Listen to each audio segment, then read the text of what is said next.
Alhamdulillahilladzi arsala rasulahu bil huda wa dinil haq liyuzhirahu ala dini kullihi wa kafa billahi syahida asyhadu an la ilaha illallah wahdahu la syarikalah wa asyhadu anna muhammadan abduhu wa rasuluhu alladzi la nabiyya ba'da amma ba'du.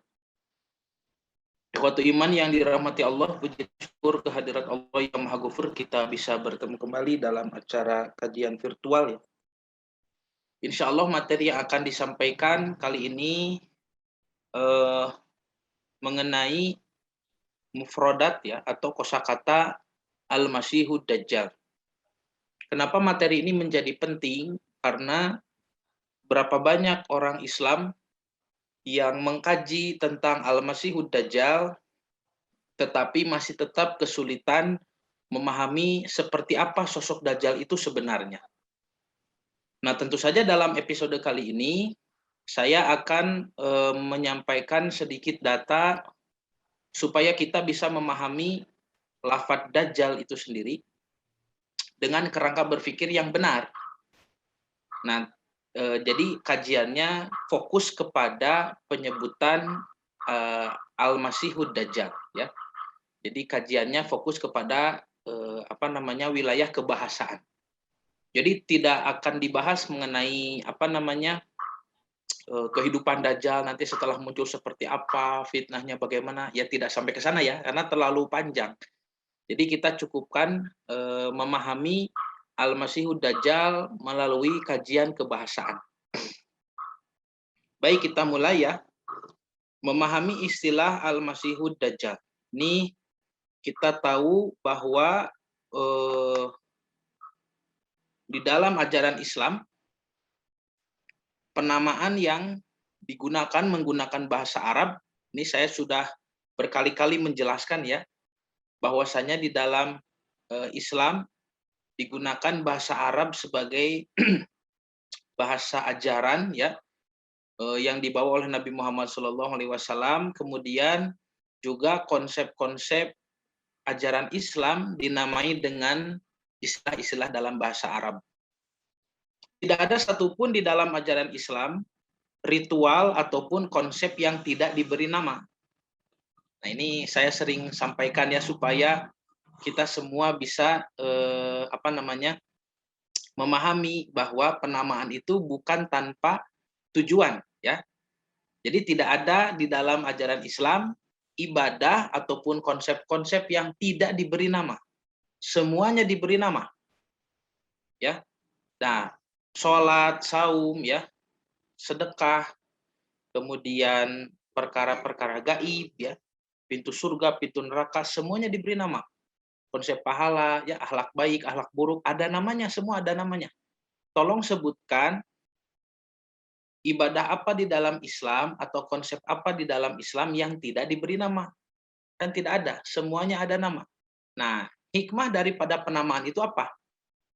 Nanti dalam ilmu mantik ya, dijelaskan bahwa al-ismu atau nama itu litasawwur, supaya menjadi gambaran yang benar ya, supaya menjadi definisi ya di dalam benak kita, bayangan ya, tasawwur, sebuah gambaran yang sesuai dengan apa yang diminta oleh penciptanya. Misalkan kalau saya bilang kita bicarakan seekor kuda. Nah, saya bilang kuda, itu kan Bapak dan Ibu bisa membayangkan ada binatang ya bernama kuda. Jadi ketika saya ngobrol bab kuda, Bapak dan Ibu pun membayangkan kuda, matching ya. Nyambung, obrolan kita nyambung. Coba bayangkan kalau kuda tidak punya nama. Saya katakan, Pak, kita bicarakan hewan berkaki 4 gitu kan. Yang mana ya? Banyak sekali. Nanti saya bicarakan kuda, Bapak dan Ibu membayangkan domba, kan tidak nyambung. Nah, jadi nama itu litasawur. Nanti ada kaitan kalau dalam ranah ibadah ya, ada kaitan dengan niat. Jadi tasawur itu gambaran yang ada di benak kita dengan penamaan itu yang nanti menjadi niat ya, cikal bakal niat. Dan kalau sudah jadi tasawur, malaikat ini sudah tahu dan sudah mencatat. Kata Nabi kan kalau kita berniat amal soleh, sebelum diamalkan sudah dicatat. Ketika diamalkan dikali lipat. Ketika kita beramal buruk, berniat buruk ya, ditahan pena, tidak dulu dicatat ya. Ketika amal buruk itu dilaksanakan baru dicatat. Nah, dari mana malaikat bisa membedakan ini niat baik, ini niat buruk? Kalau tidak tahu tentang tasawur, tentang isi hati kita. Nah, maka penamaan di dalam Islam itu nanti dengan menggunakan bahasa Arab kita temukan ada dua jenis ya, dua macam. Dilihat dari apakah kata itu sudah dikenal di zaman jahiliyah ataupun tidak dikenal di zaman jahiliyah. Nah, misalkan kalau kita mencari data tentang makna kata sholat, misalkan ya, sholat itu adalah kata yang sudah dikenal di zaman jahiliyah. Nah, kata itu kalau dalam bahasa Arab kalimat gitu kan. Sholat adalah kalimat yang sudah dikenal di zaman jahiliyah. Apa arti sholat di zaman jahiliyah? Ya, as-sholatu kembali kepada makna leksikal, makna arti kamus, as-sholatu ad-du'a. Sholat itu berdoa, ya, kepada berhala, ya, kepada Lata, Uzza, Manat, Dewa Baal dulu. Maka karena ada penyimpangan dalam maknanya, meskipun kata sholat itu dipinjam oleh Quran, oleh ajaran Islam, oleh Nabi Muhammad SAW, tetapi di dalamnya ada makna menyimpang dari ajaran Islam. Kan itu oleh Nabi diluruskan maknanya. Sholat menjadi ritual yang kita kenal sekarang. Ya. Nah, lalu juga misalkan contoh lain silaturahim. Silaturahim sudah dikenal di zaman jahiliyah. Ya, lalu Nabi nanti rubah makna silaturahim itu. Nah, ini kan kalau misalkan kita mencari makna yang Nabi rubah, Nabi luruskan, itulah sebetulnya makna yang harus kita pakai sampai sekarang. Makna sholat, makna silaturahim. Nah, ini kata-kata yang sudah dikenal di zaman jahiliyah.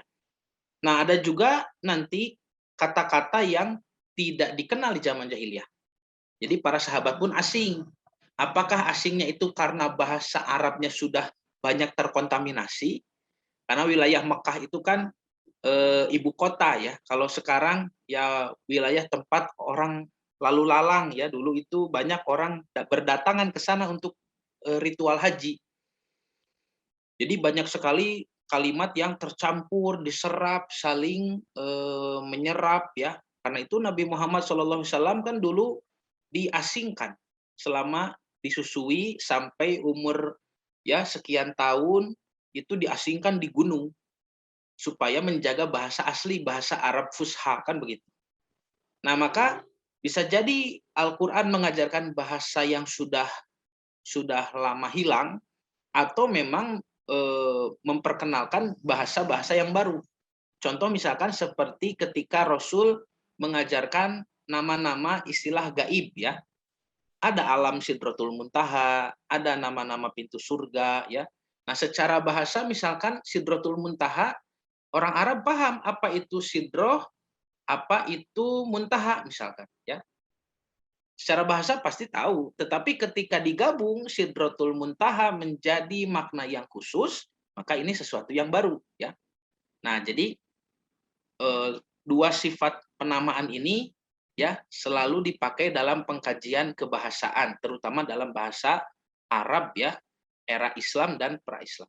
Nah, berarti kalau kita mau mengkaji Al-Masihud Dajjal, maka kalimat Dajjal ini masuk kemana? Apakah Dajjalun itu kalimat yang sudah dikenal di zaman jahiliyah atau yang belum dikenal? Nah, ketika dicek ya di dalam kamus-kamus istilah ya, di dalam kamus-kamus bahasa Arab, ternyata para ulama ahli bahasa sepakat bahwa lafad ad-dajalu ya atau dajalun itu adalah kata yang sudah dikenal di zaman jahiliyah. Nah, berarti kan kita sekarang tinggal mencari tahu bagaimana orang Arab dulu sebelum ada Islam memahami lafad dajjal. Apa maknanya? Kalau itu sudah ditemukan, berarti nanti akan mempermudah bagi kita untuk mencari tahu kenapa kata dajjal itu dipakai oleh Nabi. Bisa dipahami ya? Jadi kenapa kata dajjal itu dipakai oleh Nabi untuk menjelaskan sesuatu di akhir zaman? Jadi ketika Nabi mengambil lafaz Dajjal, ini dipinjam, ya.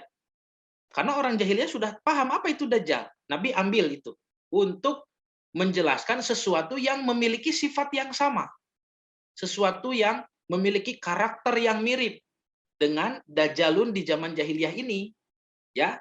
Lalu Nabi gunakan, dijelaskan supaya para sahabat yang paham bahasa Arab sebelum era Islam atau bahasa Arab jahiliyah juga bisa memahami apa Dajjal yang dimaksud oleh Nabi di akhir zaman. Nah, Nabi itu kan ketika menerima wahyu, menerima penjelasan, itu kadang-kadang diperlihatkan. Ya. Pemandangannya itu diperlihatkan. Jadi kalau Nabi membaca ayat Quran misalkan tentang surga dan neraka, tentu saja akan berbeda dengan bacaan kita. Kalau kita membaca ayat di dalam Quran ketika sholat misalkan, kita baca ayat tentang surga neraka, lalu kita menangis. Menangis itu karena apa? Ya karena iman saja begitu. Apakah kita tahu seperti apa neraka itu? Apakah kita tahu seperti apa surga itu? Kan tidak tahu. Tetapi bagi Nabi Muhammad SAW, beliau ini sudah diperlihatkan. Jadi Nabi itu ketika menjelaskan neraka, menjelaskan surga, termasuk menjelaskan Dajjal, Nabi itu sudah lihat.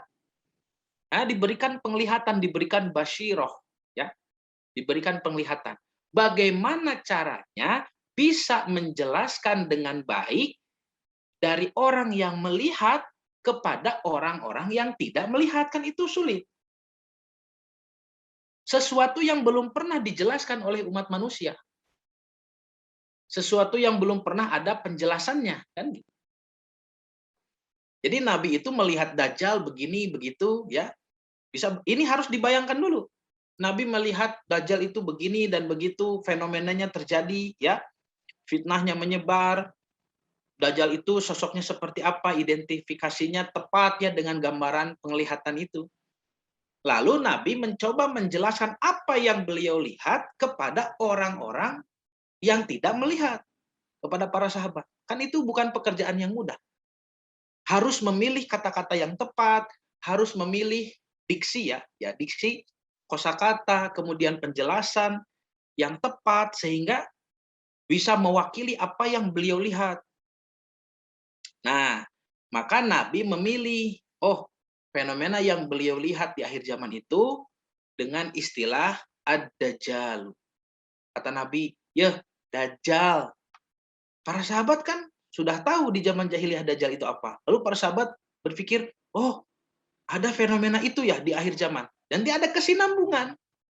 Apa itu Dajjal? Gitu kan? Nah, jadi bisa dibayangkan ya, bagaimana hikmah penamaan Dajjal itu sendiri. Kenapa Nabi menyebutnya dengan Dajjalun? Dan itu hanya ada di dalam hadis. Di dalam Quran kita tidak menemukan kosakata Dajjal. Ya.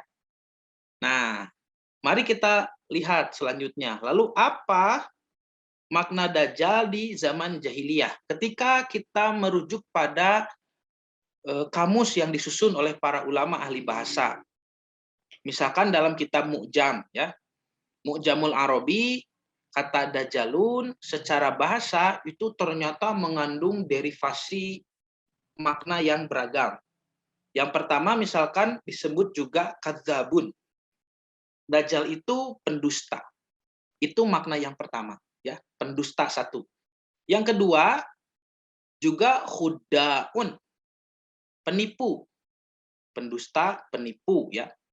Kemudian ada juga aroid, artinya pengintai. Dan yang terakhir, yang keempat, ma'udzahab, artinya air emas. Saya juga tidak paham apa itu air emas ya. Ketika di searching di Google, ma'udzahab yang keluar malah produk kosmetik gitu. Produk kosmetik. Nah, jadi Dajjalun itu secara bahasa kadzabun, khuddaun, roidun, ya, pendusta, penipu, pengintai. Nah, atau ada satu lagi makna yang lain yang kami temukan dalam Mu'jamul Wasit. Kata Dajjalun juga bisa berasal dari kata ad-dujalah atau ad-dajil yang artinya adalah al-qutron. Al-qutron itu apa? Al-qutron itu minyak ter atau aspal cair, semacam dempul gitu ya, salep. Nah, salep ya. Maka orang Arab mengenal kata ad-dajjal, yaitu mengoles penyakit kulit, kurap pada kulit dengan salep supaya menutupinya. Jadi kalau ada borok atau kurap ya, kudis, kutu air apapun itu di dalam kulit, di atas kulit, lalu diolesi dengan aspal cair atau yang sejenis salep ya, kalau di kita mungkin seperti dempul supaya tidak terlihat. Itu makna dajjal. Nah, orang Arab mengenal istilah dajjalul ba'ir. Apa dajjalul ba'ir itu?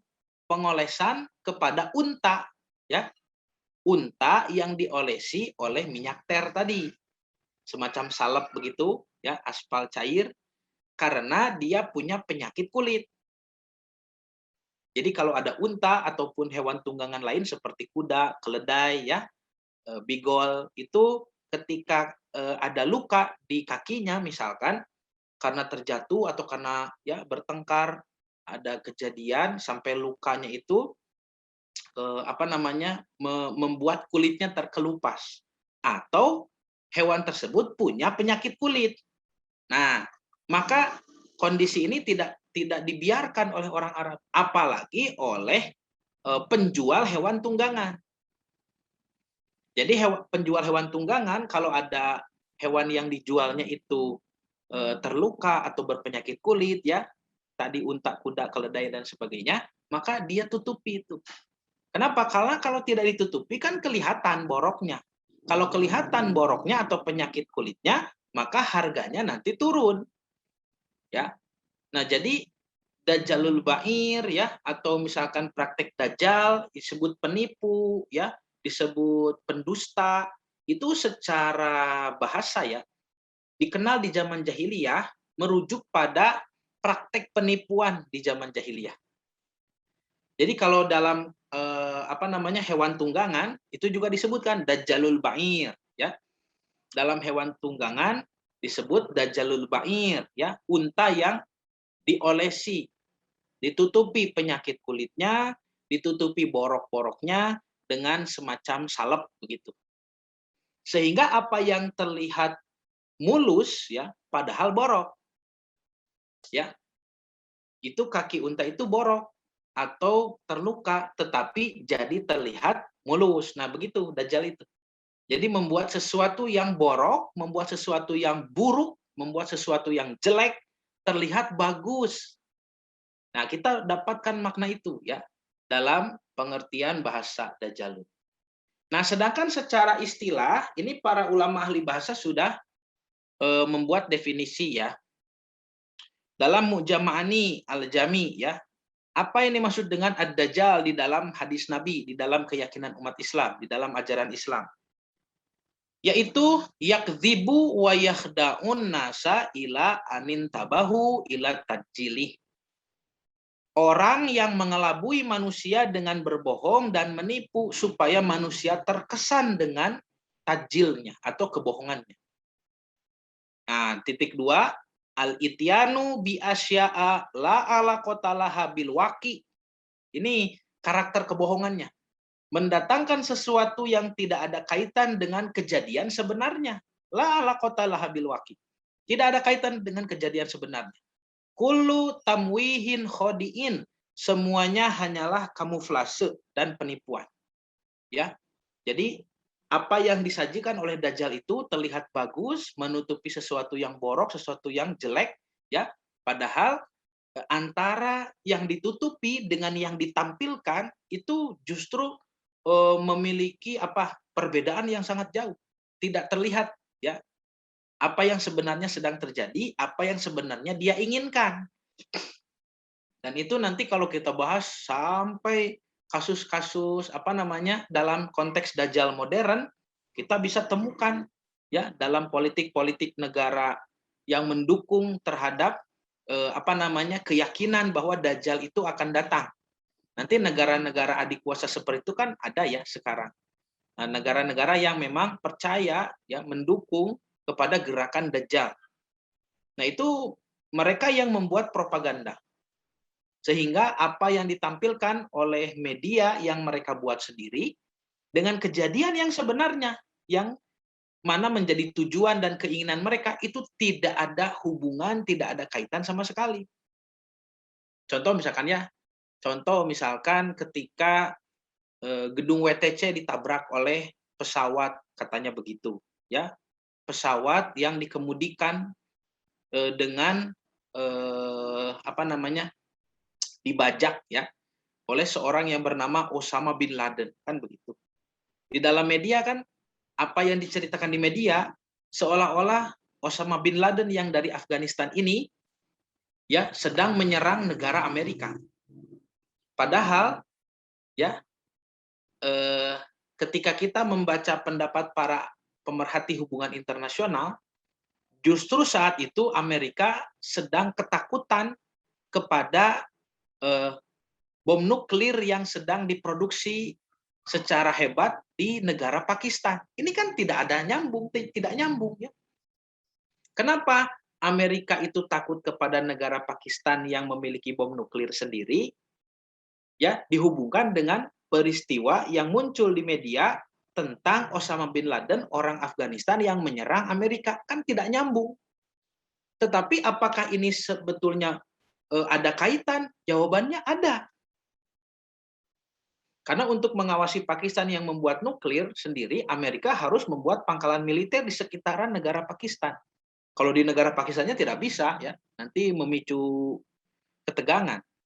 Nah, maka negara yang paling dekat dengan Pakistan dan itu dirasa negara yang sangat mudah untuk apa namanya, ya diserang, dikuasai, kemudian supaya membuat pangkalan militer itu menjadi mudah, itu negara Afghanistan.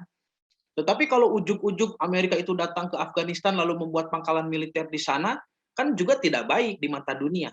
Makanya gerakan atau misi Amerika ini harus dilihat oleh dunia seolah-olah misi yang dibenarkan. Disebutnya politik kasus belum. Politik kasus belum itu adalah perang yang dibenarkan begitu. Jadi dia yang menyerang tapi seolah-olah dia yang diserang. Makanya sosok Osama bin Laden itu menjadi penting untuk membenarkan apa yang akan dilakukan oleh Amerika selanjutnya. Nah kan seperti itu gambarannya ya, yang disebut dengan al-ityanu bi asya'ala ala qatalaha bil waqi, ulu tamwihin khodiin, mendatangkan sesuatu yang tidak ada kaitan dengan kejadian sebenarnya. Semua hanyalah penipuan kamuflase. Nah, selanjutnya kita juga harus tahu ini poin penting selanjutnya. Ternyata Bapak Ibu Dajjal itu bukan satu. Nah, ini harus dicatat ya. Jadi kita sudah tahu definisi secara bahasa penipuan ya. Di zaman jahiliyah praktek penipuan, kemudian secara istilah adalah orang yang menipu atas agama sehingga manusia terkesan meskipun yang didatangkan dengan kejadian sebenarnya tidak ada hubungan. Nah, sekarang poin ketiga. Dajjal bukan hanya satu. Dari mana kita tahu? Dari hadis Nabi Muhammad SAW. Nabi bersabda dalam hadis sahih riwayat Muslim, ya. An Abi Hurairah radhiyallahu anhu, dari Abu Hurairah, semoga Allah meridhoi kepadanya. Qala, ia berkata, qala Rasulullah sallallahu alaihi wasallam, bersabda Rasulullah sallallahu alaihi wasallam, yakunu fi akhir zaman, akan terjadi di akhir zaman. Dajjalun kadzabun. Nah, ini kalau kita belajar bahasa Arab, kita tahu bahwa ini adalah bentuk jamak, bentuk plural. Dajjalun ya, jamak muzakkar salim. Ini cirinya ada wawu nun, dajjalun. Artinya banyak. Misalkan kalau muslimun, nah itu kan seorang muslim. Kalau pakai wawu nun, muslimun, nah, umat Islam. Nah begitu. Dajjalun, satu dajjal. Seorang dajjal, seorang penipu. Dajjalun itu adalah dajjal yang banyak. Makanya diartikan di dalam terjemahan hadis ini para dajjal. Nah, dajjalun, lalu kata sifatnya juga mengikuti bentuk jamak kadzabun, yang semuanya berdusta. Tuh. Ya'tunakum minal ahadis, yang akan menyampaikan pembicaraan-pembicaraan, jargon-jargon, slogan-slogan bima lam tasma'u antum wala aba'ukum, yang mana belum pernah kalian ataupun bapak-bapak kalian dengar. Nah, jargon apa itu ya? Banyak sekali di zaman kita ini, dajjal-dajjal. Misalkan Pak, dari dulu yang namanya agama itu kan dipilih ya. Agama itu dipilih oleh manusia dari dulu, dari zaman Firaun bujangan, ya, dari zaman Nimrod itu masih ingusan. Agama itu dipilih dari sekian banyak agama, kita pilih satu dan kita yakini agama pilihan kita itu yang paling benar. Itu kebudayaan manusia dari dulu sudah begitu. Bahkan sampai di zaman kakek kita, sampai di zaman bapak kita. Baru di zaman kita ini, Bapak Ibu, ada orang yang mengatakan semua agama itu benar. Ini kan aneh. Dari mana ucapan semua agama itu benar? Tidak ada itu dalam konteks sejarah hidup manusia mempelajari agama. Ada orang mengatakan semua agama itu benar, tidak ada. Semua juga memilih satu agama dari sekian banyak, lalu meyakini agama pilihannya yang paling benar. Nah, disebutnya sikap eksklusivisme. Ya. Eksklusivisme itu meyakini bahwa agama kita saja yang benar. Dan itu sah-sah saja. Dari dulu manusia seperti itu. Baru sekarang kita dipaksa untuk meninggalkan eksklusivisme, lalu diganti dengan inklusivisme atau pemahaman bahwa kebenaran bisa juga ada dalam agama orang lain.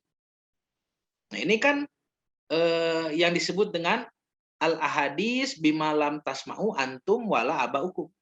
Ucapan-ucapan yang tidak pernah didengar oleh kalian dan oleh bapak kalian sebelumnya. Salah satunya ya. Dari dulu perempuan berkerudung itu ibadah. Menutup aurat itu ibadah. Dengan melaksanakannya kita mendapat kebaikan dari Allah Subhanahu wa taala. Baru sekarang kita mendengar ada orang mengatakan meskipun ibu tidak berkerudung, yang penting hati ibu berkerudung. Itu bagaimana ya? Jadi meskipun tidak berkerudung, yang penting hatinya berkerudung. Kan bagaimana itu? Yang penting tidak berzina katanya. Tidak apa-apa tidak berkerudung, yang penting tidak berzina. Ini kan jargon-jargon yang baru kita dengar sekarang, ya. Nabi menganjurkan, Nabi mewaspadakan kepada kita fa iyyakum wa iyyahum. Maka hati-hatilah kalian ya terhadap mereka. La yadullunakum wa la yaftununakum. Jangan sampai mereka menyesatkan kalian dan jangan sampai mereka menjadi fitnah bagi kalian. Nah, jadi dajjal itu banyak ya. Nah, dari sekian banyak dajjal yang dimaksud oleh Nabi, ya para penipu ini, nanti ada satu bergelar Al-Masih, begitu. Ini poin baru berarti kan? Nah, jadi satu, kita tahu definisi dajjal secara bahasa. Dua, secara istilah. Tiga, dajjal bukan satu, tapi banyak. Sekarang poin keempat. Dari sekian banyak dajjal yang ada, nanti bahkan Nabi menyebutnya rata-rata semua mengaku sebagai nabi, begitu. Ya, dan jumlahnya sekitar 30 orang. Berarti di zaman Nabi pun sudah ada dajjal itu, ya, Musailamah al-Kadzab. Tapi ini pengertian dajjal yang banyak itu. Nah, dari sekian banyak dajjal ada satu yang istimewa. Dialah Al-Masihud Dajjal. Dajjal yang punya gelar Al-Masih. Nah, kalau ini beda. Ini kita harus tahu kapan Nabi membicarakan dia. Kapan Nabi membicarakan dajjal yang lain. Itu harus dibedakan di dalam hadis, tidak bisa dipukul rata. Ketika Nabi menyebutkan sebuah hadis yang menjelaskan tentang dajjal, lalu kata Nabi dajjal ini akan begini, akan begitu. Ini dajjal yang mana? Dajjal yang berjumlah banyak tadi atau dajjal yang punya gelar Al-Masih dan jumlahnya hanya satu. Nabi menyebutkan misalkan dajjal akan dibunuh oleh Nabi Isa alaihissalam. Nah, ini kan merujuk pada dajjal Al-Masih. Dajjal yang satu orang ini. Sedangkan ketika Nabi menyebutkan ya semuanya akan mengaku sebagai nabi, dajjalun kadzabun, dajjal-dajjal yang berdusta, semuanya mengaku yaz'umu annahum rasulullah, ya. Mereka semua mengaku bahwa mereka adalah utusan Allah. ini dajjal yang banyak tadi. Nah, dengan adanya perbedaan dajjal ini, maka para ulama sering menyebut dengan istilah dajjal kabir dan dajjal sogir. Dajjal besar dan dajjal kecil. Itu harus dicatat ya. Jadi ada dajjal itu ada banyak, dari sekian banyak dajjal yang ada, terdapat satu dajjal yang memiliki gelar Al-Masih. Nah, ya. Yaitu Al-Masihud Dajjal yang Nabi menyebutkan dia ini akan berwujud ya, manusia berdarah Yahudi yang muncul di Yerusalem sebagai pemimpin dunia dengan kekuasaan dan kekuatan berteknologi canggih. Yang mana teknologi canggihnya itu tidak pernah dimiliki manusia sebelumnya. Dan dia mengaku dirinya sebagai Al-Masih, tentu saja. Al-Masih menurut dirinya dia adalah Al-Masih Isa bin Maryam. Jadi Yesus palsu atau Isa palsu ya. Bahkan akhirnya dia mengklaim keilahian atau mengaku sebagai Tuhan. Nanti siapa yang tertipu? Yang tertipu adalah kaum yang mengeluh-elukan Al-Masih seperti Yahudi dan juga kaum yang menyangka bahwa Isa Al-Masih adalah Tuhan. Bisa dipahami? Siapa yang nanti tertipu oleh Al-Masihud Dajjal? Satu, orang yang menanti-nanti kedatangan Al-Masih. Saya pernah menjelaskan itu di episode Takdir Yerusalem ya. Yerusalem sampai 3 pertemuan kan. Yahudi itu menanti-nanti Al-Masih. Ketika Al-Masih asli datang, Nabi Isa alaihissalam malah dibunuh kan. Untung diselamatkan oleh Allah. Tetapi ketika nanti Al-Masihud Dajjal ini datang, siapa yang bergembira? Siapa yang menyambut mereka? Itulah bangsa Yahudi. Siapa yang menyebut dia maksud saya? Itulah mereka Yahudi. Lalu Al-Masih ini mengaku juga sebagai Tuhan. Ini kan cocok sekali dengan ahli kitab. Yang satu menanti-nanti Al-Masih, Dajjal ini juga mengaku Al-Masih. Dipercaya oleh kaum yang menanti-nanti Al-Masih, yaitu Yahudi. Lalu ada juga kaum yang mengkultuskan Nabi Isa sebagai Tuhan. Itu orang Kristen. Dan Dajjal ini, Al-Masihud Dajjal juga akan mengaku sebagai Tuhan. Jadi dia adalah Isa Al-Masih palsu yang mengaku sebagai Tuhan. Karena itu orang Kristen akan percaya. Kecuali nanti orang-orang yang oleh Allah diberikan hidayah, ya, diberikan petunjuk yang tepat. Di antara orang Kristen pun ada nanti yang tidak tertipu, ya, yang bisa mengkonfirmasi, mengidentifikasi siapa Al-Masihud Dajjal ini. Dan itulah orang-orang Kristen yang akan bergabung bersama kita, bersama umat Islam, menjadi satu pasukan yang kuat. Ya. Nah, jadi Kristen mana yang dimaksud? Itu Kristen Ortodoks. Ya, Kristen Ortodoks yang tidak menyebut Isa sebagai Tuhan. Nah, jadi kenapa nanti Kristen Ortodoks tidak tertipu oleh Dajjal? Karena mereka memiliki akidah yang benar. Bahwa Tuhan hanya satu, Tuhan Bapa di surga. Sedangkan Isa Al-Masih bukan Tuhan. Maka ketika Al-Masihud Dajjal yang palsu ini mengaku sebagai Tuhan, orang Kristen Ortodoks bakal tahu, ini tidak mungkin Tuhan. Karena Nabi Isa bukan Tuhan, kan begitu. Jadi nanti Kristen Ortodoks ini akan bergandengan dengan umat Islam, ya, menjadi satu pasukan melawan pasukan Dajjal. Meskipun nanti kita kerepotan, di dalam hadis disebutkan begitu. Nah, ini penyebutan dalam literatur Kristiani ya. Saya kutip dalam Injil Matius, dan ini adalah teks Peshitta, yaitu Injil berbahasa Syriak Aramaik ya, atau Lisono Suryoyo, bahasa Suryani. Nah, kalau tadi di dalam undangan WhatsApp ya, itu teksnya tidak terbaca. Nah, tidak terbaca aksara Aramaiknya ya, dalam tanda di dalam kurung itu kosong kelihatannya. Nah, seharusnya ini yang bercetak kuning ya. Nah, tadinya mau dituliskan oleh Pak Haji Dik-Dik ini. Ya. Pak Haji Dik-Dik mau nulis ini tadinya gitu. Masih Mesihad Degala gitu ya. Nah, Mesihad Degala ini disebutkan di dalam Injil Matius pasal 24 ayat 24.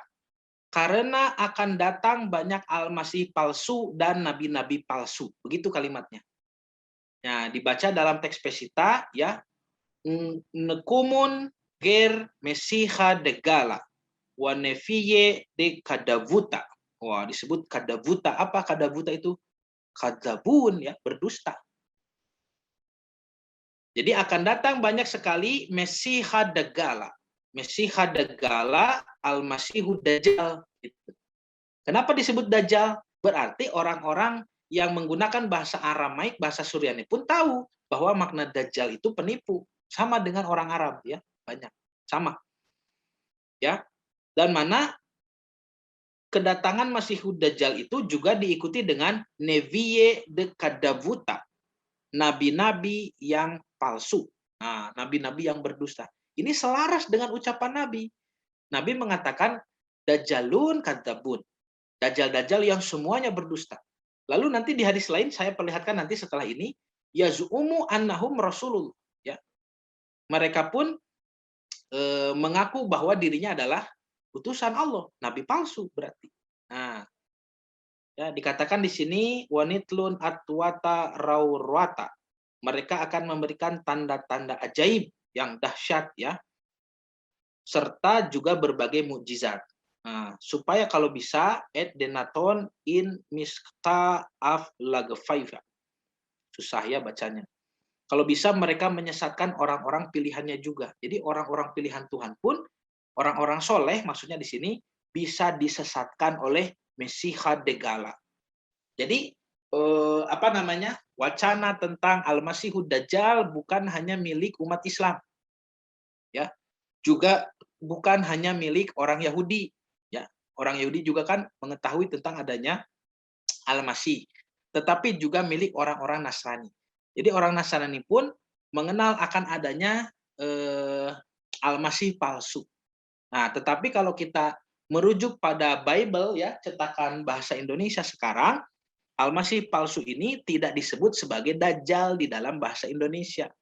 Jadi di dalam Bible versi bahasa Indonesia disebutnya dengan istilah antikristus. Kenapa? Karena rata-rata Bible terjemahan Indonesia ini diterjemahkan dari bahasa Yunani, bukan dari bahasa Aramaik. Ya. Jadi kalau diterjemahkan dalam bahasa Yunani, Al-Masih dalam bahasa Yunani kan Kristos. Makanya disebut Yesus Kristus. Nah, Kristos itu dalam bahasa Yunani, koin Greek, adalah Al-Masih, seseorang yang diurapi. Maka ketika menyebut Mesiha Dagala, Al-Masihud Dajjal atau Kristus palsu gitu ya. Al-Masih palsu bahasanya adalah antikristus. Nah, antikristus ya. Nah, ini juga saya cek ya Injil Matius pasal 24 yang tadi versi Arabnya. Nah, disebutkan di sini ya tentang Mesiha Dagala itu diterjemahkan dengan istilah apa ini? Mushaud Dajjalun. Nah, di sini disebutnya Mushaud Dajjalun, Mesias yang palsu atau Al-Masih yang palsu. Wa anbiya kadzabun. Nah, dan nabi-nabi yang berdusta. Sama ya. Jadi ayat suci yang termaktub di dalam Matius 24:24 menurut tradisi Kristen yang tertulis dengan menggunakan istilah Syro Aramaik Mesiha Dagala ya bahasa Arab ternyata memiliki kesejajaran ya istilah ini dengan istilah Arab Musahaud Dajjalun. Nah, sesuai terjemahannya tadi ya, yang sama-sama berbentuk jamak plural. Berarti memang bukan satu Dajjal itu.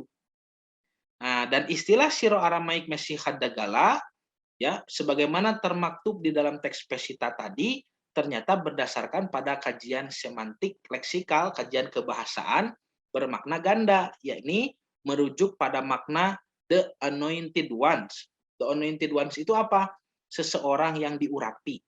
Dalam konteks agamis, agama Yahudi Nasrani, ya agama ahli kitab, apa itu yang diurapi? Seorang juru selamat, ya. Seorang juru selamat yang dinanti-nanti. Dan juga dalam konteks politis yang nantinya Masihud Dajjal ini akan memimpin dunia. Nah, akan memimpin. Nah, mari juga kita lihat teks perjanjian baru di Yohanes 1 pasal 2 ayat 22. Nah, ini yang tadi saya sebut sebagai antikristus ya. Nah, di sini dicatat bahwa Al-Masihud Dajjal menurut keyakinan orang Kristen ya di dalam Injil Yohanes, Yohanes 1 ya. Dan Yohanes itu banyak versinya ya. Merupakan sosok yang kontras, yang berlawanan dari Yesus Isa Al-Masih atau Isa alaihissalam yang disebut sebagai Al-Masih asli. Jadi Al-Masih Dajjal itu lawannya. Makanya disebut Kristus dan antikristus. Tuh disebutkan faman huwal kadzabu illal ladzina yunkaru anna yashu huwa al-masih. Siapakah dia sang pendusta itu? Bukankah dia yang menyangkal, tidak menerima, mendustakan bahwa Yesus adalah Al-Masih? Hadza huwa al-Masihud Dajjal. Oh, ini Injil versi Arab ya. Dia itu adalah antikristus. Tuh, alladzi karul ab wal ibnu ma'an, yaitu dia yang menyangkal baik bapak maupun anak. Tuhan Bapa ataupun Tuhan Anak. Nah, jadi dikenal juga di dalam literatur orang Kristen bahwa Al-Masihud Dajjal itu adalah lawan daripada Al-Masih asli Isa bin Maryam. Nah, kemudian ada kabar gembira dari Nabi kita Muhammad SAW bahwa Al-Masihud Dajjal, Al-Masih yang palsu, the false Messiah tadi, itu akan dibunuh oleh the true Messiah, Al-Masih yang asli. Jadi Al-Masih palsu akan dibunuh oleh Al-Masih asli. Nah, ini kan ada hadisnya ya. Ini kabar gembira bagi kita. Nah, ini hadisnya. Nabi SAW bersabda, "Fabainama huwa kadzalik." Ketika Dajjal itu mengepung, ya ini hadisnya dalam konteks sedang mengepung umat Islam waktu itu nanti terjadi.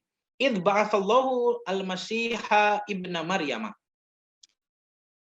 Kemudian ya, tatkala Allah mengutus Al-Masih asli ibnu Maryam, ya, Isa Al-Masih. Fayanzilu indal manarotil baydho, maka dia turun di menara putih. Nah, menara putih mana yang dimaksud? Syarqiyya Dimashq baina mahrudatain, yang terdapat di menara putih, Masjid Menara Putih sebelah timur Damaskus. Ya, sebelah timur Damaskus. Nah, ini kan masjid yang dimaksud dengan menara putih di sebelah timur Damaskus sampai sekarang juga ada menaranya, ya. Saya kutip di sini fotonya ya. Nah, ini Putra Maryam turun di menara putih Damaskus dengan mengenakan dua baju dicelap wars dan ja'faran, seraya meletakkan kedua tangannya di atas sayap dua malaikat. Bila ia menundukkan kepala, air pun menetes. Bila ia mengangkat kepala, air pun bercucuran seperti mutiara. Tidaklah orang kafir mencium bau dirinya, melainkan ia akan mati. Sungguh bau napasnya sejauh mata memandang. Isa alaihissalam mencari Dajjal hingga menemuinya di pintu Lud. Nah, ini nanti juga ada gambar pintu Lud ya. Lalu membunuhnya. Tuh. Setelah itu, Isa bin Maryam mendatangi satu kaum yang dijaga oleh Allah dari Dajjal. Ia mengusap wajah-wajah mereka dan menceritakan tingkatan-tingkatan mereka di surga. Ini Nabi Isa turun kembali. Nah, ini masjid yang dimaksud. Masjid Umawi. Nah, jadi kalau sekarang disebut Masjid Al-Umawi ya. Yaitu Masjid Menara Putih di sebelah timur Damaskus. Dan sampai hari ini masjidnya ada. Meskipun di Damaskus, Suriah, Damaskus, di Suriah itu terus-menerus perang berkecamuk, tetapi masjid ini tetap saja berdiri kokoh, tidak hancur. Karena mungkin takdirnya masih panjang. Nah, ini bagian dalamnya. Nanti kalau Pak Haji, Bu Haji main ya ke sana. Nah, ini Masjid Suriah di Damaskus itu Masjid Menara Putih itu memiliki kawasan yang unik, yaitu di tengah-tengah masjidnya ada seperti teras terbuka gitu ya. Teras terbuka. Dan menara mana yang dimaksud? Coba hitung menaranya ya. Ini. Nah, menaranya ada berapa? 1, 2, 3. Menara mana tempat Nabi Isa turun itu? Ya, pokoknya di antara ini. Tetapi di sini katanya sudah diberi nama ya oleh umat Islam sekarang. Ini menara barat ya. Ya. Yang ini menara bridge The minaret of the bridge. Kemudian Yang ini baru disebut menara Yesus atau menara Nabi Isa alaihissalam. Berarti apakah benar ya di bawah menara ini nanti Nabi Isa akan turun? Yang pasti Nabi Muhammad SAW di dalam hadis menjelaskan ketika Dajjal itu mengepung, artinya masjid ini dibenteng, betul tuh, dibenteng. Dikepung dari luar, lalu kaum muslimin bersembunyi di dalam masjid, ya, sampai datang waktu sholat subuh, adzan dikumandangkan, ya, lalu setelah iqomah, imam hendak bertakbiratul ihram, malaikat datang membawa Nabi Isa alaihissalam. Sampai kan di dalam riwayat dikatakan sang imam itu ya, pemimpin kita waktu itu ada mengatakan Imam Mahdi begitu ya. Nah, itu mempersilahkan Nabi Isa untuk menjadi imam. Tapi Nabi Isa menolak. Nabi Isa mengatakan iqomah sudah dikumandangkan untuk Anda, silahkan. Gitu. Pertanyaannya yang saya ingin tahu ya sampai sekarang, ngobrolnya pakai bahasa apa? Bahasa Nabi Isa itu bahasa Syriak yang sudah punah. Lisono Suryoyo tadi yang tulisannya tadi saya perlihatkan. Ataukah bahasa Nabi Isa itu ketika turun nanti bisa berbahasa Arab ya? Itu kan bagi seorang nabi tidak apa namanya? Tidak menjadi satu halangan ya menguasai berbagai macam bahasa. Ini unik ya. Tapi kalau misalkan Nabi Isa itu memakai bahasa Aramaik, bahasa Suryani, atau memakai bahasa orang Yahudi, bahasa Ibrani. Nah, ini salah satu motivasi kami ya, belajar bahasa Ibrani, belajar bahasa Aramaik. Nah, kalau keumuran, kalau kezamanan gitu ya, lamun kejamanan Pak, dia tiasa ngobrol sama Nabi Isa, gitu. Ya. Jadi Bapak mah colohok pan, dan tiasa bahasa Sunda hungkul. Nah, abdi mah tiasa ngobrol ke sareng Nabi Isa alaihissalam. Pilih naros paling ngaleget naon gitu kan, disuguhan. Pak Dik-dik mah kayak suruh serengeh gitu ya. Dipengker. Jadi di sini Nabi Isa akan turun ya, insya Allah, wallahu a'lam. Kemudian Nabi Isa akan mengejar Dajjal setelah sholat subuh, dan Dajjal akan lari ke gerbang Lud, sampai bukan ke gerbang Lud ya, lari ke satu tempat, tetapi dia tertangkap di gerbang Lud begitu. Nah ini kalau kita lihat di dalam peta, Suriah itu di mana? Suriah itu Damaskus kan di sebelah utara Palestina ya, di sini sebelah utaranya. Berarti lari dia ke arah selatan itu cepat sekali. Menggunakan apa? Walau alam, kalau punya jet pribadi mungkin naik jet pribadi, tapi Nabi Isa bisa menangkapnya.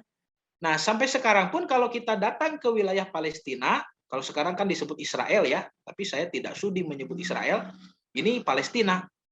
Nah, di pinggir jalan itu ada, Pak, penunjuk jalan. Nah, ini kan dibaca Lod ya, gerbang Lod. Jadi kalau mau ke Lod, ke arah sana tuh ada ya, yang disebut dengan Lod itu. Bahkan dikatakan ini jalan daerah sekitaran gerbang Lod. Nah, menurut Dr. Syauqi Abu Khalil dalam Atlas Hadis Nabawi, ada ya kitabnya Atlas Hadis Nabi. Jadi ketika Nabi menyebutkan tempat-tempat tertentu, diperlihatkan tempatnya di atlas itu. Gerbang Lud ya atau kota Lud adalah kota yang terletak di dekat Baitul Maqdis. Tuh. Jadi dekat dengan Yerusalem atau Elia ya, waktu itu disebutnya Elia di Palestina, dekat Ramallah. Dahulu rombongan kafilah dari negeri Syam, dari Suriah yang menuju Mesir singgah di kota ini. Begitu juga sebaliknya. Jadi pernah menjadi tempat persinggahan. Ujar Dr. Syauqi, kini Lod merupakan salah satu kota yang berkembang di dataran Sharon. Nah, ada satu daerah namanya Sharon ya, yaitu 15 km di tenggara Tel Aviv. Tel Aviv itu kan ibu kotanya ya, ibu kota Israel. Nah, ini gerbangnya Pak, tuh. Jadi ini gerbang di foto zaman dulu ya. Ini gerbang Lud. Lud yang dalam bahasa Arab adalah Al-Lud. Konon menjadi tempat tinggal suku Benyamin.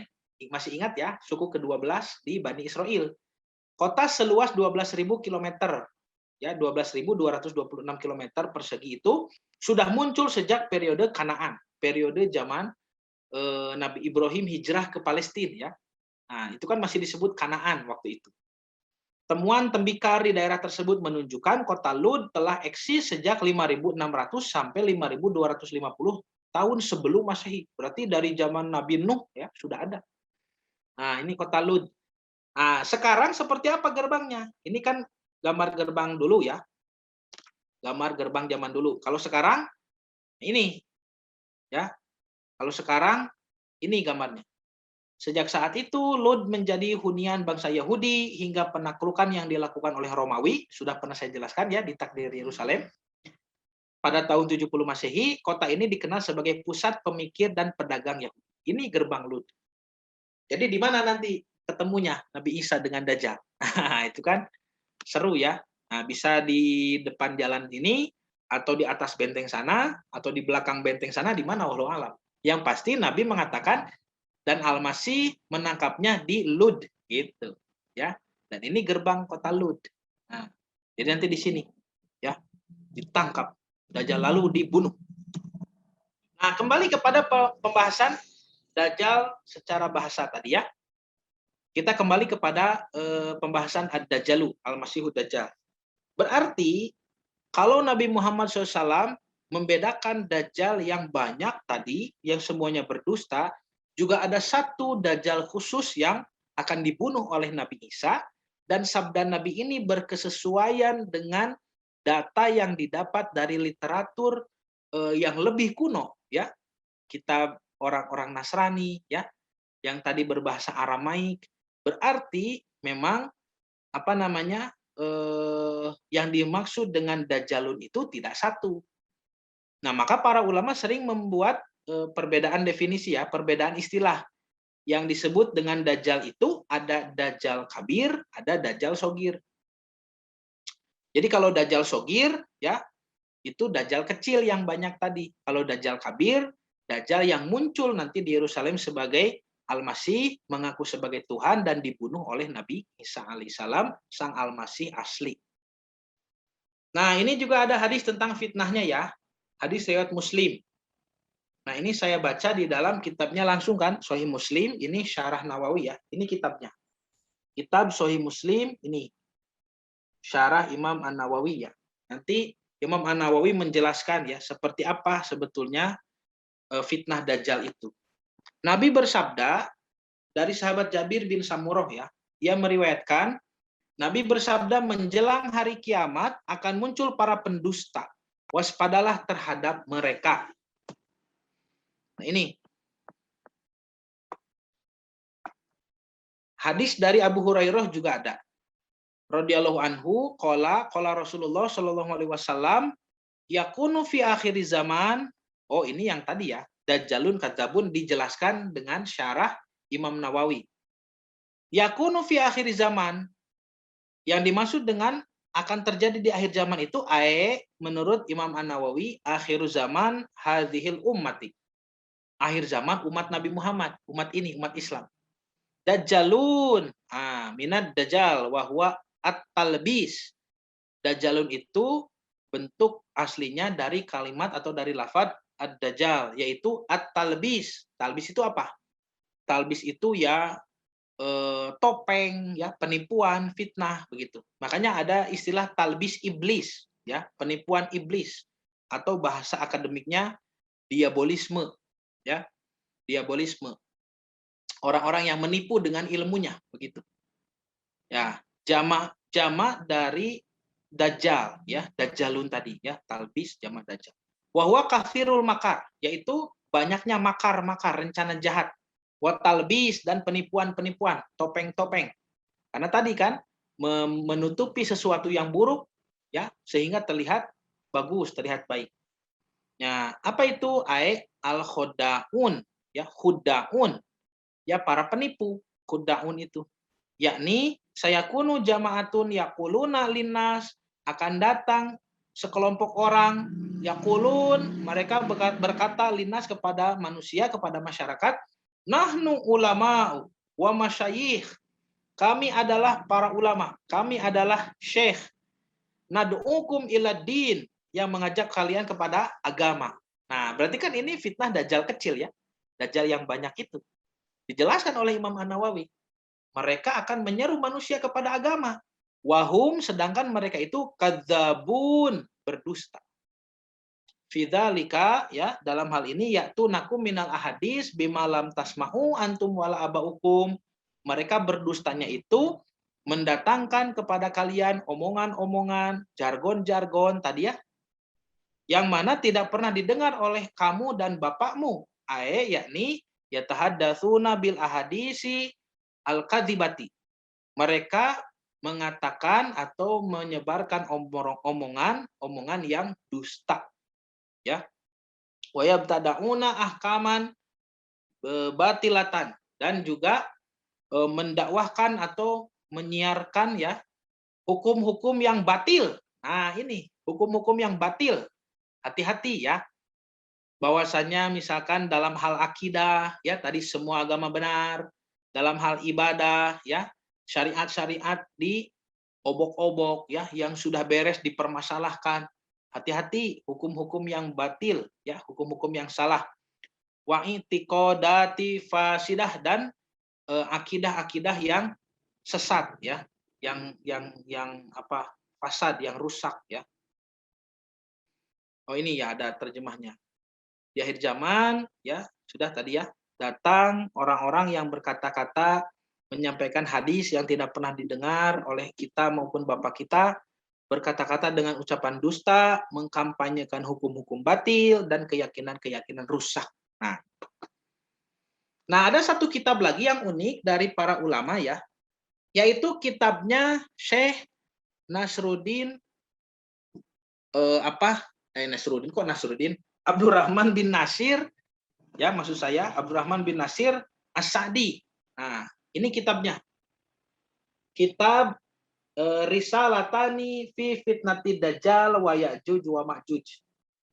Kitab tentang dua risalah, ya, dua catatan, dua kitab, ya, tentang fitnah dajjal dan Ya'juj Ma'juj. Nah, di dalam kitab ini Syekh As-Sa'di, ya, Abdurrahman bin Nasir As-Sa'di, beliau ini ulama terkenal, ya, bukan orang sembarangan. Kalau Bapak dan Ibu mengenal siapa itu Syekh Utsaimin, ada yang kenal Syekh Utsaimin, ya, ulama kontemporer, ulama zaman sekarang kan. Syekh Utsaimin itu muridnya, ya. Jadi Imam As-Sa'di itu gurunya Syekh Utsaimin. Bahkan Syekh As-Sa'di itu menulis kitab tafsir yang dikenal dengan tafsir As-Sa'di. Jadi bukan ulama sembarangan ini, ya. Bukan ulama sembarangan, bukan orang sembarangan. Syekh As-Sa'di itu penulis kitab tafsir juga. Bahkan saya punya kitab tafsirnya, ya. Tafsir As-Sa'di ini. Taisirul Karimir Rahman fi Tafsiril Kalamil Manan. Ini tafsir As-Sa'di. 30 juz, hanya 1 jilid. Nah, termasuk tafsir mukhtasar, ya, tafsir ringkas, ya. Jadi Bapak dan Ibu kalau mau beli tafsir yang ringkas, ya, seperti ini tuh. Jadi di kotak kecil itu ada Quran, ayat Quran, di pinggirnya ada penjelasan tafsirnya. Ini tulisan Syekh As-Sa'di, dan ini tafsir terkenal di dunia para pelajar ilmu tafsir, ya. Tafsir As-Sa'di ini banyak dirujuk. Ini bukan tafsir sembarangan. Dan sudah diakui oleh negara waktu itu, ya, di Saudi Arabia, dan diakui oleh para ulama yang hidup di zamannya. Ini tafsir As-Sa'di. Nah, maka kitab tentang Risalatani fi fitnati dajjal wa ya'juj ma'juj ini juga tulisan Syekh As-Sa'di. Yang mana di dalam kitab ini, di dalam kitab Fitnatud Dajjal ini, Syekh As-Sa'di menjelaskan berdasarkan nas-nas yang ada bahwa Dajjal akan muncul dengan membawa 2 fitnah besar. Fitnah apa itu fitnah besar yang dimaksud? Yaitu 1 berupa fitnah paham, pemahaman. Hati-hati, fitnahnya pemahaman, ideologi. Yang kedua, sistem di kehidupan. Sistem apa saja itu? Ya, sistem ekonomi, ya, sistem politik, ya, apa saja sistem dalam kehidupan kita yang skalanya global. Nah, itu kan Bapak dan Ibu mungkin nanti lebih paham, ya, kalau berbicara sistem. Nah, jadi fitnah dajjal itu dalam bentuk paham dan bentuk sistem. Itu dajjal-dajjal yang kecil tadi. Ketika nanti dajjal besar itu muncul, dia yang menguasai semuanya. Ya, Syekh Asadi mengatakan fitnah berupa paham dan sistem global dan fitnah Dajjal dalam bentuk sosoknya yang benar-benar akan muncul di akhir zaman dengan membawa fitnah paham dan sistem itu bagi seluruh manusia. Bisa dibayangkan itu. Jadi para penipu ini terus merintis, membuat paham yang sesat, membuat sistem yang menjebak untuk keuntungan mereka sendiri, sehingga ketika sistem kehidupan ini sudah sempurna dalam puncak pembangunan yang mereka inginkan, mereka akan mengangkat pemimpin. Nah, itulah pemimpin yang dimaksud dengan Dajjal Kabir. Jadi dipersiapkan oleh Dajjal-Dajjal Sogir, nanti yang memimpin adalah Dajjal Kabir. Meskipun Dajjal Sogir itu sudah dimulai dari sejak era Nabi Muhammad SAW yang mengaku sebagai nabi kan, Musailamah Al-Kadzdzab. Berarti Dajjal Sogir itu tidak semuanya satu zaman. Dari dulu terus turun temurun merusak agama Islam ini. Mempersiapkan ideologi dan sistem yang menguntungkan mereka, menipu orang-orang beriman, dan nanti mereka akan dipimpin oleh satu Dajjal yang paling besar yang mendapatkan gelar Al-Masih. Al-Masihud Dajjal, si Al-Masih palsu. Nah, maka di antara fitnah Dajjal berbentuk paham dan sistem adalah semua orang yang berdusta atas nama agama, penyebar aliran sesat, perusak agama, bahkan sampai nabi palsu. Nah, ini hadisnya. Rasulullah SAW bersabda, taqumu sa'atu hatta yub'atsa dajjalun kadzabun qoriban min salasin. Tidak akan datang hari kiamat sehingga dibangkitkan pembohong-pembohong, dajjalun, kadzabun yang semuanya berdusta ya. Dajjal-dajjal yang semuanya berdusta. Qoriban min salasin yang mendekati jumlah 30. Nah, ini 30 itu apa ya? Apakah 30 orang yang mengaku sebagai nabi atau 30 jumlah yang bukan hakiki atau 30 di sini dalangnya ya. Nah, ini tidak jelas. Jadi kalau misalkan disebutkan secara umum 30 saja itu bisa berbagai macam penafsiran ya.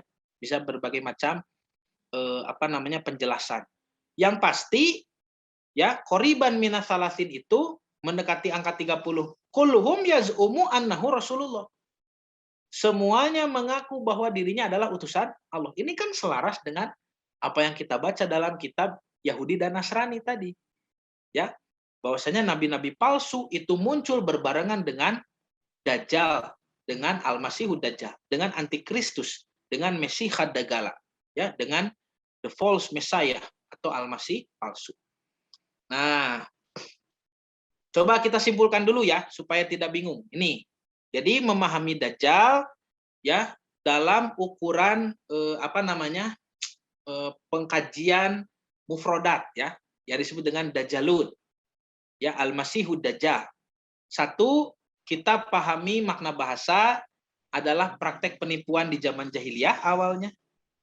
Kemudian dua, makna istilah penipu atas nama agama yang menghadirkan sesuatu yang belum pernah kita dengar sebelumnya, ya, dan menghadirkan sesuatu yang tidak ada korelasi, tidak ada kaitan dengan hal yang terjadi sebenarnya sesuai keinginan mereka. Ini hanya tipuan saja. Yang ketiga, dia berjumlah banyak. Dajjal itu bukan hanya satu, tetapi ada banyak sekali dengan ungkapan dalam hadis Nabi, Dajjalun kadzabun.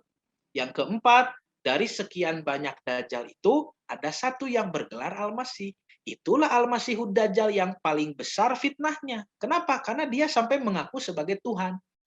Berarti kan sosok Fir'aun di zaman Nabi Musa kembali terulang di zaman modern. Tetapi kalau nanti Fir'aun di zaman Nabi Musa bisa tenggelam di Laut Merah, kalau Dajjal di zaman modern ini, apakah dia tenggelam di laut? Gitu kan? Ataukah dia memiliki teknologi canggih sehingga bisa hidup di segala alam, bisa terbang ya dengan menggunakan alat canggih, ya bisa menyelam, bisa keluar angkasa. Ini hebat sekali karena teknologinya belum pernah dimiliki oleh manusia sebelumnya, teknologi canggih. Ya, zaman ini zaman yang sangat bahaya sekali karena dia akan menguasai seluruh dunia. Bahkan kata Nabi fitnahnya akan masuk di setiap kota, ya. Dan sekarang kan sudah terlihat persiapannya. Ini yang harus diwaspadai Bapak Ibu sekalian. Bagaimana kita khawatir semakin ke depan zaman ini semakin semakin mengkhawatirkan ya, semakin jelek, kemudian semakin tidak memungkinkan bagi kita untuk hidup tenang dan juga mengamalkan ajaran Islam dengan kafah. Ya, semakin hari semakin sulit kita melaksanakan syariat Islam. Apalagi nanti kalau Dajjal kabirnya muncul. Wah, ya, pantas saja di dalam hadis dikatakan banyak orang yang mengikuti Dajjal ini karena mencari kehidupan, kan begitu. Nah, kita harus bagaimana? Nanti Nabi memberikan solusi, yaitu diantaranya adalah mempelajari kandungan surah Al-Kahfi. Nah, nanti ada poin-poin penting di dalam surah Al-Kahfi yang harus kita pelajari ya untuk menyelamatkan diri dari fitnah Al-Masihud Dajjal. Sampai kapan? Sampai datangnya Al-Masih asli, Isa bin Maryam alaihi wassalam. Nah, itu yang keempat. Yang kelima, juga mengenali fitnahnya yang disebar ke seluruh dunia berupa ideologi dan sistem. Ini. Jadi kan ketika kita memahami Dajjal dengan kerangka berpikir yang benar, maka kita bisa melakukan tindakan secara tepat ya. Reaksi kita sebagai seorang Islam, bagaimana ini ketika kita hidup di zaman Dajjal kecil, ya kita hati-hati dengan ideologi yang sesat, hati-hati dengan sistem yang menjebak, yang penuh dengan perkara haram, ya. Lalu ketika nanti Al-Masihud Dajjal besar itu muncul, apa yang harus kita lakukan sesuai tuntunan Al-Qur'an, terutama di surah Al-Kahfi, sampai Nabi Isa alaihissalam yang akan membawa kita kepada keselamatan atas izin Allah. Itu. Nah, kalau arti gelar Al-Masih sudah dijelaskan ya? Sudah dijelaskan kan? Sudah ya, di pembahasan Yerusalem episode ketiga. Artinya Al-Masih itu ya juru selamat lah begitu ya. Juru selamat yang akan dinanti-nanti oleh Yahudi, oleh Nasrani, juga oleh umat Islam. Itu juru selamat ya, Al-Masih. Ini kan sesuai dengan sabda Nabi Daniel ya. Di dalam kitab Daniel pasal 9. Bahwa Al-Masih itu akan datang mengembalikan kejayaan. Nah, itu kan orang Yahudi yang mengimani. Orang Kristen juga beriman kepada Al-Masih. Dan orang Kristen mengatakan Al-Masih itu Nabi Isa. Tetapi orang Kristen mengatakan Nabi Isa sudah mati, lalu bangkit lagi menebus dosa seluruh manusia. Kalau orang Yahudi, Isa itu bukan Al-Masih. Dia hanya orang pembohong yang mati di tiang salib, sudah saja begitu. Nah, sekarang akidah Islam itu ada di tengah-tengah. Islam mengatakan Isa itu Al-Masih dan Isa alaihissalam itu belum wafat. Dia akan kembali lagi. Nah, the second coming ya yang disebut dengan kedatangan kedua Nabi Isa alaihissalam itulah yang sekarang dinantikan oleh tiga agama besar ini. Nah, tapi yang satu tidak menyadari bahwa itu Isa, yang satu hanya menyadari itu Al-Masih, itulah Yahudi. Yahudi tidak menanti-nanti Nabi Isa, Yahudi menanti-nanti Al-Masih. Sedangkan Kristen dan Islam menanti-nanti Al-Masih, dan itu adalah sosok Nabi Isa alaihissalam. Nah, sekian dulu ya yang bisa disampaikan. Mudah-mudahan menjadi sedikit tambahan ilmu yang bermanfaat, khususnya bagi saya sendiri, dan menjadikan beribadah dan menuntut ilmu lebih tinggi. Kita berdoa kepada Allah, mudah-mudahan dengan ilmu ini kita bisa terselamatkan dari fitnah Al-Masihud Dajjal. Sekian ya, saya tutup dengan doa Rabbana atina fid dunya hasanah wa fil akhirati hasanah wa qina adzabannar.